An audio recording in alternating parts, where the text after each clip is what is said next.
రాజైన హేరోదు దినములయందు యూదయా దేశపు బెత్లెహేంలో యేసు పుట్టిన పిమ్మట ఇదిగో తూర్పు దిక్కున ఆయన నక్షత్రం చూసి యెరూషలేమునకు ప్రయాణించి వచ్చుట.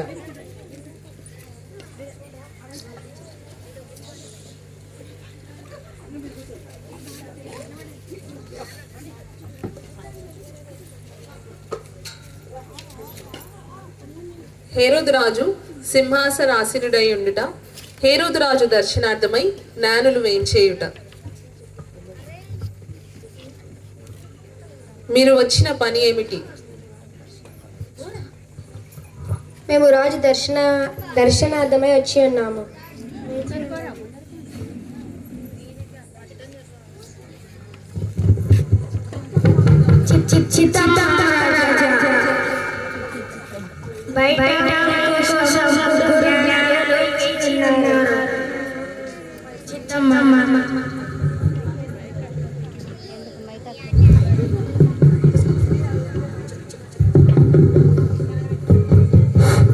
వారిని ప్రవేశపెట్టుము.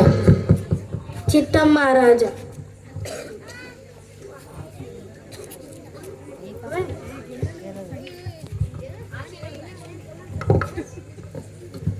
ఆసీనులు కండి.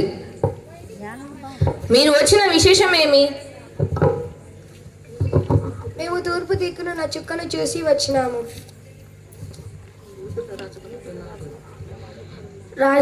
రాజుగా పుట్టినవాడు ఎక్కడున్నాడు? రాజుగా పుట్టినవాడు ఎక్కడున్నాడు? రాజుల మేము ఆయనను చూస్తా వచ్చుటిది. రాజు ఆ సంగతి విని కలవరపడి, శాస్త్రులను ప్రవేశపెట్టుడి.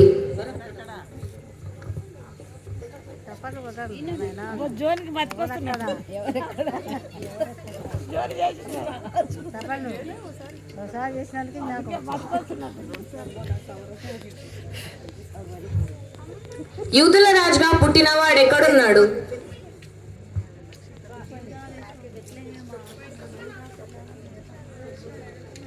రాజా, యూదయా బెత్లెహేములోనే.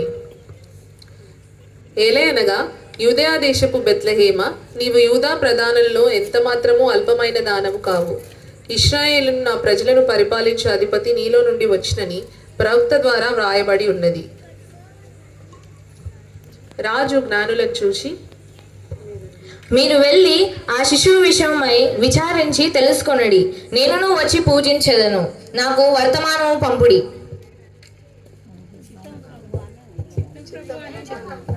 చిత్తం మహారాజా.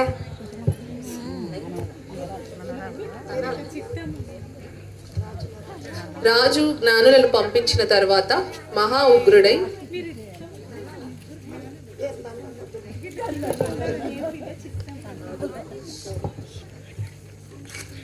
రాజుల రాజట, రాజపుత్రుడట, తూర్పు నక్షత్రమట, దారి చూపెనట.